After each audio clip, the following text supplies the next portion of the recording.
కొద్దిసేపటి క్రితమే ఆపరేషన్ సింధూర్కు సంబంధించినటువంటి వివరాలన్నింటినీ విదేశాంగ శాఖ కార్యదర్శి, అదేవిధంగా ఆర్మీ, వైమానిక దళానికి చెందినటువంటి ఇరువురు అధికారులు పూర్తి స్థాయిలో వివరించారు.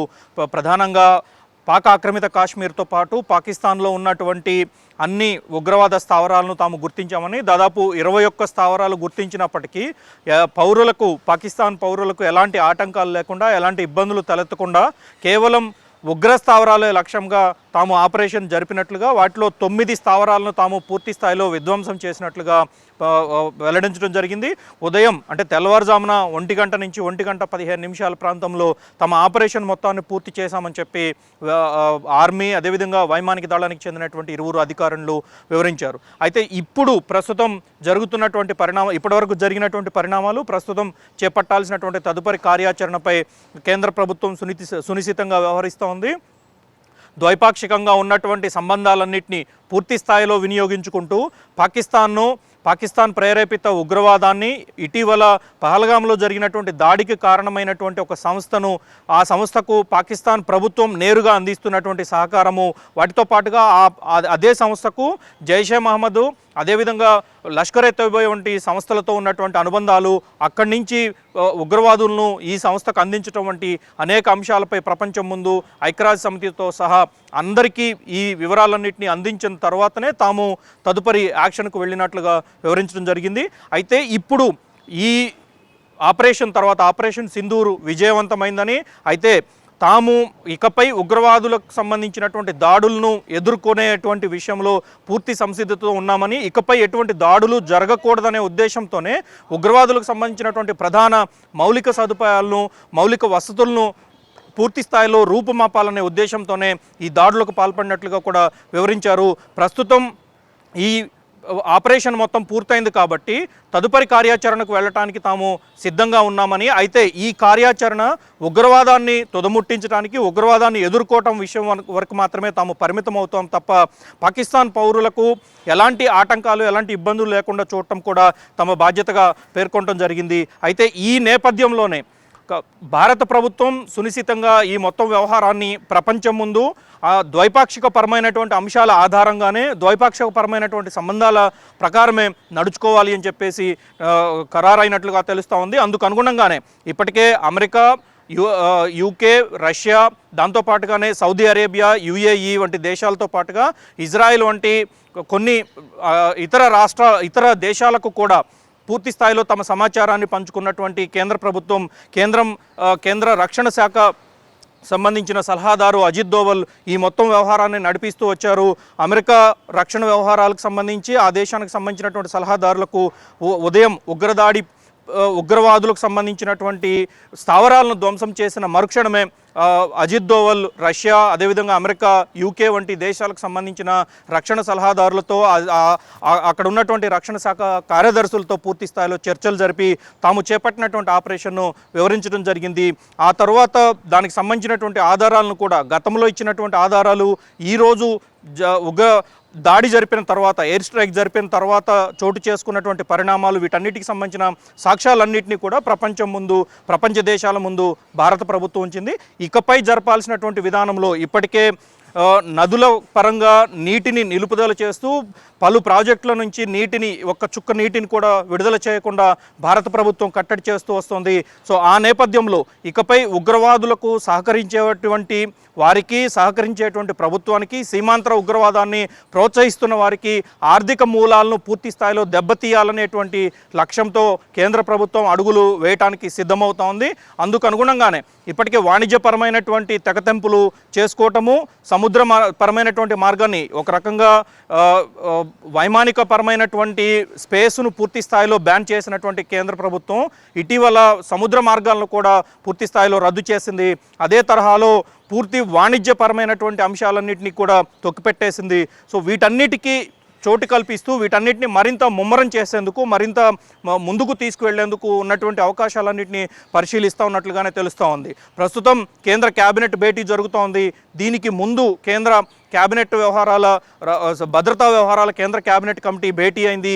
ఈ భేటీలో ఈ రోజు ఉదయం జరిగినటువంటి దాడులు, అదే సందర్భంలో ఈరోజు కేంద్ర ప్రభుత్వం అన్ని రాష్ట్రాలకు చేపట్టాల్సినటువంటి చర్యలకు సంబంధించి సైరన్లు మోగించడము లేదా సివిల్ డిఫెన్స్కి సంబంధించినటువంటి చర్యలకు సంబంధించినటువంటి విషయాల్లో ఏ విధమైనటువంటి చర్యలు తీసుకోవాలి, దీనికి కొంతమంది ముఖ్యమంత్రులు వ్యక్తిగతంగా తామే పర్యవేక్షిస్తామని చెప్పినప్పటికీ అన్ని రాష్ట్రాలకు సంబంధించినటువంటి ఉన్నతాధికారులతో, గవర్నర్లు, కొంతమంది ముఖ్యమంత్రులతో, రక్షణ శాఖకు సంబంధించినటువంటి అధికారులు, హోంశాఖకు సంబంధించినటువంటి అధికారులు, హోంమంత్రి రాజ్నాథ్ సింగ్, రక్షణ మంత్రి రాజ్నాథ్ సింగ్, హోంమంత్రి అమిత్ షా ఇరువురు కూడా కొంతమందితో ముఖ్యమైనటువంటి నేతలతో మాట్లాడినట్టుగా తెలుస్తూ ఉంది.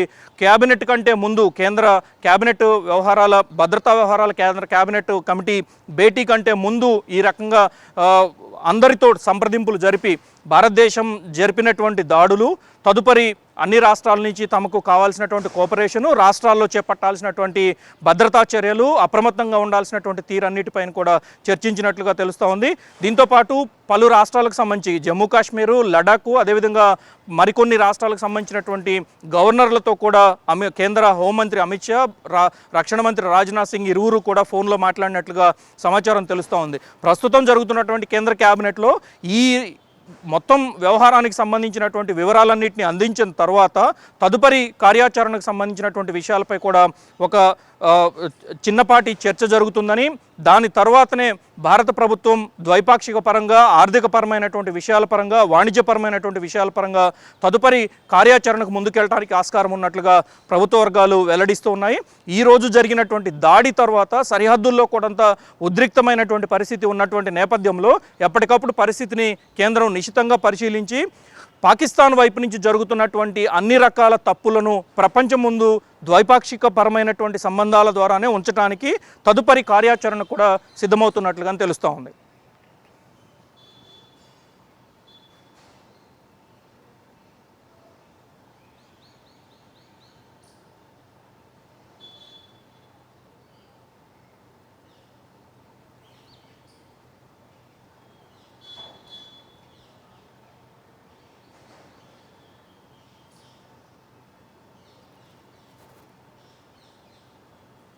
టీఆర్ఎఫ్ అనేది ఒక రకంగా చెప్పాలంటే పాకిస్తాన్కి సంబంధించినటువంటి ఐఎస్ఐ, అదేవిధంగా ఐఎస్ఐ ప్రేరేపిత ఉగ్రవాద సంబంధించినటువంటి సంస్థలు ఇవన్నీ ఉన్నాయి. అయితే ఇప్పటికే జైషే మహమ్మద్, లష్కరే తోయిబా వంటి దాదాపు 16-17 ఆర్గనైజేషన్స్పై కేంద్ర ప్రభుత్వం నిషేధం విధించింది. సో ఈ నేపథ్యంలో కొత్తగా పాకిస్తాన్ ప్రేరేపిత ఉగ్రవాద సంస్థను మరొక దాన్ని టీఆర్ఎఫ్ అనే దాన్ని కొత్తగా తీసుకురావడం జరిగింది. ఈ సంస్థ ద్వారానే ఈ సంస్థలో భాగస్వాములైనటువంటి వారే పహల్గాం దాడిలో కీలకంగా వ్యవహరించారు అనేటువంటి విషయాలన్నింటినీ ఇప్పుడు కేంద్ర ప్రభుత్వం సేకరించింది. ఇంటెలిజెన్స్ వర్గాలు, రాక్ సంబంధించి, అదేవిధంగా పాకిస్తాన్లో ఉన్నటువంటి భారత గూఢాచారులు సేకరించినటువంటి సమాచారం ప్రకారం పాకిస్తాను ప్రేరేపించినటువంటి సంస్థగానే టీఆర్ఎఫ్ అనేది ఉంది. ఈ టీఆర్ఎఫ్ ఇటీవల పుట్టుకొచ్చినటువంటి సంస్థ. దాని ద్వారానే పహల్గాం దాడి జరిగింది. పహల్గాం దాడిలో పాలు పంచుకున్నటువంటి వారంతా టీఆర్ఎఫ్లో, అదేవిధంగా లష్కరే తోయిబా, జైషే మహమ్మద్కు సంబంధించినటువంటి ప్రధానమైనటువంటి స్థావరాల్లో శిక్షణ పొంది ఏ విధంగా వ్యవహరించాలి, ఎట్లా వ్యవహరించాలి, దాడులు నిర్వహించటము, అదే సందర్భంలో ఎదురు తిరిగిన వారిని బ్రూటల్గా, కిరాతకంగా హత్య చేయటం వంటి అనేక అంశాల పట్ల వచ్చినటువంటి ఉగ్రవాదులకు ఈ టీఆర్ఎఫ్ ద్వారానే శిక్షణ జరిగినట్లుగా భారత వర్గాలు, భారత ఇంటెలిజెన్స్ వర్గాలు, మిగతా వర్గాలన్నింటినీ కూడా సేకరించినటువంటి సమాచారము ప్రత్యక్షంగా, పరోక్షంగా రెండు వైపులా రెండు రకాల సమాచారాన్ని తాము క్రోడీకరించామని, వచ్చినటువంటి పూర్తి సమాచారం అంతా పాకిస్తాన్లో పహల్గాం దాడికి ముందు పాకిస్తాన్లో జరిగినటువంటి రూపకల్పన, పాకిస్తాన్లో జరిగినటువంటి ప్రణాళిక ప్రకారమే ఇదంతా జరిగింది. కాబట్టి అందుకు అనుగుణంగానే తాము ఈ రకమైనటువంటి చర్య, ఉగ్రమూకలకు సంబంధించినటువంటి ప్రధాన మౌలిక వస్తువులను ధ్వంసం చేసినట్లయితే, మౌలిక వస్తువులు ధ్వంసం చేయకుండా ఉగ్రవాదం తుదముట్టించడం సాధ్యం కాదు. మౌలిక వస్తువులు అంటే ఒకటి ఆర్థికపరమైనటువంటి వనరులు, రెండు వారికి శిక్షణ కల్పించేటువంటి, ఆశ్రయం కల్పించేటువంటి వస్తువులు, వారిని ఉసిగొల్పుతున్నటువంటి వర్గాలు. వీటిని ధ్వంసం చేయకపోతే, వీటిని నాశనం చేయకపోతే ఉగ్రవాదాన్ని తుదముట్టించడం సాధ్యం కాదు అనేది కేంద్ర ప్రభుత్వం ద్వారా విక్రమ్ మిశ్రీ ఈరోజు చెప్పినటువంటి ప్రధానమైనటువంటి మాటలు. సో వాటి ఆధారంగా 21 ఉగ్రస్థావరాలు పాక్ ఆక్రమిత కాశ్మీర్ సహా పాకిస్తాన్లో కూడా ఉన్నటువంటి మొత్తం 21 ఉగ్రస్థావరాల్లో ప్రధానంగా ఉన్నటువంటి 9 ఉగ్రస్థావరాలపైనే తాము ఈరోజు దృష్టి కేంద్రీకరించామని, అయితే మిగిలినటువంటి వాటి మీద దృష్టి కేంద్రీకరించడానికి కొంత అక్కడ ఉన్నటువంటి పౌరులకు ఇబ్బందులు కలగటానికి, అక్కడున్న పౌరులకు నష్టం చేకూర్చకుండా ఉండటం కోసమే ఈ రకమైనటువంటి విధానాన్ని తాము అనుసరించినట్లుగా వెల్లడించారు. టీఆర్ఎఫ్ అనేది ఒక ప్రధానమైనటువంటి ఆర్గనైజేషన్గా ఉంది. గతంలో ఎన్నడూ లేని విధంగా ఈ ఆర్గనైజేషన్, ఈ సంస్థ ద్వారానే ఇప్పుడు ఉగ్రదాడులు జరుగుతాయి. పెహల్గాం తర్వాత కూడా మరిన్ని ఉగ్రదాడులు జరగడానికి ఆస్కారాలు ఉన్నాయి కాబట్టే, ఆ రకమైనటువంటి సమాచారం ఉంది కాబట్టే తాము ఇప్పుడు ఆపరేషన్ సింధూర్ని నిర్వహించాల్సి వచ్చింది. ఇప్పటికిప్పుడు ఆపరేషన్ సింధూర్ నిర్వహించడం ద్వారా అక్కడ ఉన్నటువంటి ప్రధానమైన ఉగ్రస్థావరాలు, వారికి సంబంధించినటువంటి మౌలిక సదుపాయాలను తాము ధ్వంసం చేయడం ద్వారా కొంతవరకు దీన్ని నివారించగలిగినటువంటి పరిస్థితి ఉంది. ఇకపై ఉగ్రదాడి జరగాలి అంటే, ఉగ్రవాదులు భారతదేశం వైపు చూడాలి అంటే కొంచెం ఇబ్బందికరమైనటువంటి పరిస్థితిని ఎదుర్కొనేటువంటి ఆలోచన రావాల్సి ఉంది. కాబట్టి అందుకు అనుగుణంగానే తాము ఈరోజు ఈ దాడులకు పాల్పడాల్సి వచ్చింది. ఇది ప్రపంచం ముందు టీఆర్ఎఫ్ అనే సంస్థ, దానికి పాకిస్తాన్ ఇస్తున్నటువంటి సహకారము, దాంతోపాటుగా ఉగ్ర సంస్థలుగా ఉన్నటువంటి జైషే మహమ్మద్, లష్కరే తోయిబా వంటి ప్రధానమైనటువంటి మరికొన్ని ఆర్గనైజేషన్స్ ఇస్తున్నటువంటి సహకారము, ఇదంతా ఐక్యరాజ్య సమితితో సహా అన్ని ప్రపంచ అగ్రదేశాల ముందు తాము ఉంచాం కాబట్టే పాకిస్తాన్ దానిపైన చర్యలు తీసుకోవటానికి విముఖత చూపింది కాబట్టే భారతదేశం పరంగా తాము వైమానిక దాడికి పాల్పడాము అని చెప్పి, అందుకు పాకిస్తాను ఎట్టి పరిస్థితుల్లోనూ ఉగ్రవాదాన్ని తుదముట్టించేందుకు, రూపుమాపేందుకు సహకరించలేదు కాబట్టే తాము ఆ చర్యలకు పాల్పడ్డాము అని చెప్పి ఇప్పుడు కేంద్ర ప్రభుత్వం స్పష్టమైనటువంటి ప్రకటన చేస్తోంది.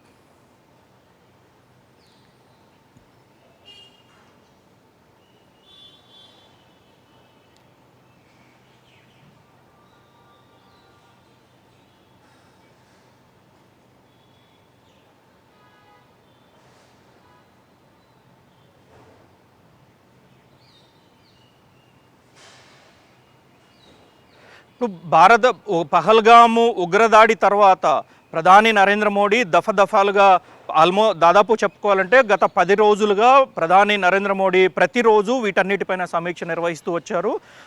సరిహద్దుల్లో చోటు చేసుకున్నటువంటి పరిణామాలు, పహల్గాం దాడి, ఆ తదనంతర పరిణామాల్లో పాకిస్తాన్ను ప్రపంచ దేశాల ముందు ద్వైపాక్షిక పరంగా దోషిగా నిలబెట్టడము, ఆ తర్వాత ఐక్యరాజ్య సమితిలో కూడా ఈ మొత్తం వ్యవహారాన్ని, దీనికి సంబంధించినటువంటి పూర్తి సమాచారాన్ని సాక్ష్యాలతో సహా ఐక్యరాజ్య సమితిలో పెట్టి పాకిస్తాన్ను దోషిగా నిలబెట్టడంలో ద్వైపాక్షిక పరంగా సక్సెస్ అయినటువంటి మోదీ ప్రభుత్వం రక్షణ పరంగా కూడా పూర్తి స్థాయిలో సైనికులకు, అదేవిధంగా వైమానిక దళానికి, నౌకా దళానికి 3 ప్రధానమైనటువంటి సర్వీసులు ఉన్నాయి మనకి. ఆర్మీ, నేవీ, అదేవిధంగా ఎయిర్ ఫోర్సు. ఈ మూడింటికి పూర్తి స్థాయి స్వేచ్ఛ ఇస్తున్నామని చెప్పి గత 3 రోజుల క్రితం ప్రకటించారు.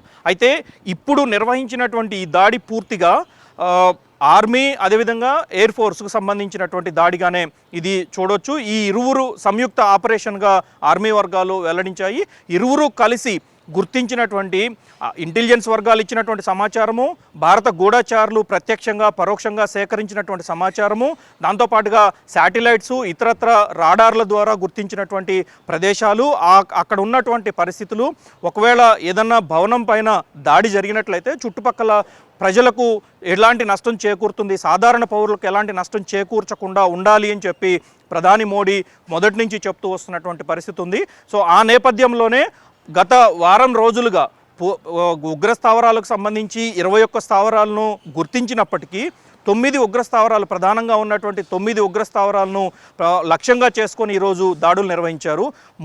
ప్రధానంగా ఆర్మీ హెడ్ క్వార్టరు, అదేవిధంగా ఎయిర్ ఫోర్స్కు సంబంధించినటువంటి హెడ్ క్వార్టర్సు, వీటన్నిటిని సమన్వయం చేస్తూ గత కొద్ది రోజులుగా జరిపినటువంటి సేకరించినటువంటి పూర్తి స్థాయి సమాచారంతో పాటుగా వైమానిక నావికా దళానికి చెందినటువంటి కొన్ని నౌకలను అరేబియా సముద్రంలోని కొన్ని ప్రాంతాలు, పాకిస్తాన్కు సమీప ప్రాంతాల్లో మోహరించడము, అక్కడి నుంచి రాడార్ల ద్వారా వీరి పూర్తి స్థాయి కదలికలన్నింటినీ పసిగట్టడము, పహల్గాం దాడికి పాల్పడిన వారు వచ్చినటువంటి రూటు, పాక్ ఆక్రమిత కాశ్మీరులో చోటు చేసుకున్నటువంటి పరిణామాలు, ఇవి ఎక్కడి నుంచి ఎక్కడికి మారుతున్నారు, ఈ మారుతున్నటువంటి క్రమంలో పాకిస్తాన్ ఇంటెలిజెన్స్ సర్వీసు సహకరిస్తున్న తీరు, పాకిస్తాను ప్రభుత్వం సహకరిస్తున్న తీరు, ఇవన్నీ గత వారం 10 రోజులుగా తీసుకున్నటువంటి సాక్ష్యాల ఆధారంగానే చేశారు. మొత్తం ట్రై సర్వీసెస్ సంబంధించి అంటే ఆర్మీ, నేవీ, ఎయిర్ ఫోర్సు ముగ్గురికి సంబంధించి ఒక ప్రత్యేకమైనటువంటి కోఆర్డినేషన్ ఏర్పాటు చేసి ఈ ముగ్గురికి సంబంధించినటువంటి వివరాలన్నింటినీ,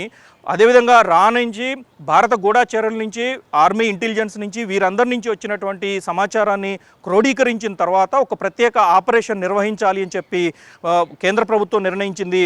ఈ మొత్తం వ్యవస్థను అజిత్ దోవల్ పూర్తి స్థాయిలో పర్యవేక్షించడము, ఎలా ఆపరేషన్ నిర్వహించాలి, ఎక్కడ నిర్వహించాలి, ఏ టైంకి నిర్వహించాలి అనేది ప్రధానంగా డే టైంలో నిర్వహించినట్లయితే పౌరులకు, సాధారణ పౌరులకు కొంత నష్టం జరగడానికి, సాధారణ పౌరులు టార్గెట్ అవ్వడానికి ఆస్కారం ఉంటుంది. కాబట్టి రాత్రిపూట, అది కూడా అందరూ నిద్రపోతున్న సమయంలో లక్ష్యాలను స్పష్టంగా టార్గెట్ చేసిన తర్వాతనే వైమానిక దళం అంటే ఎయిర్ ఫోర్స్ ద్వారా ఈ మొత్తం ఆపరేషన్ నిర్వహించారు. పాక్ ఆక్రమిత కాశ్మీర్లో, అదేవిధంగా కాశ్మీర్లో మొత్తం 9 స్థావరాల్లో 7 స్థావరాలను ఆర్మీకి సంబంధించినటువంటి రఫేల్ విమానాల ద్వారా కావచ్చు, మిగతా రకరకాల ఆయుధాలను ప్రయోగించడం ద్వారా మొత్తం టార్గెట్ చేయడం జరిగింది. రెండింటికి సంబంధించి 2 టార్గెట్లు మాత్రం పర్టికులర్గా ఎయిర్ ఫోర్స్ నిర్వహించినటువంటి ఆపరేషన్లో 2 స్థావరాలని ధ్వంసం చేసినట్లుగా ఆర్మీ ఇంటెలిజెన్స్ వర్గాలు, అదేవిధంగా ఎయిర్ ఫోర్స్కు సంబంధించి, డిఫెన్స్కి సంబంధించిన వర్గాలు వెల్లడిస్తున్నటువంటి సమాచారం ప్రకారం తెలుస్తోంది. గత కొద్ది రోజులుగా జరిపినటువంటి ఈ ఆపరేషను పూర్తి స్థాయి కోఆర్డినేషన్తో, ప్రధానంగా ఆర్మీ అదేవిధంగా ఎయిర్ ఫోర్స్కు సంబంధించినటువంటి కోఆర్డినేషన్తోనే ఇది జరిగింది అని చెప్పి మొత్తం ఆపరేషన్ పూర్తయిన తర్వాత ఆర్మీ వర్గాలు వెల్లడించాయి. దీని ప్రకారం చూసుకుంటే 9 స్థావరాలు అయినప్పటికీ ఆ 9 స్థావరాలను ధ్వంసం చేయడం ద్వారా మిగిలినటువంటి స్థావరాలపై ఆ ప్రభావం ఎక్కువగా ఉండటానికి ఉన్నటువంటి పరిస్థితులు ఉన్నాయి. కాబట్టి ఇప్పుడు 9 స్థావరాలు కూడా ప్రధానంగా ఉన్నాయి. కాబట్టి అంటే ఆపరేషన్స్ అన్నీ ఇక్కడి నుంచే నడవటము, ఉగ్రవాదులకు అవసరమైనటువంటి శిక్షణ అందించటము, ఇట్లా ఈ రకంగా ఉంది. కాబట్టి ఈ 9 స్థావరాలనే ప్రధాన లక్ష్యంగా చేసుకున్నట్లుగా ఆర్మీ వర్గాలు వెల్లడించాయి.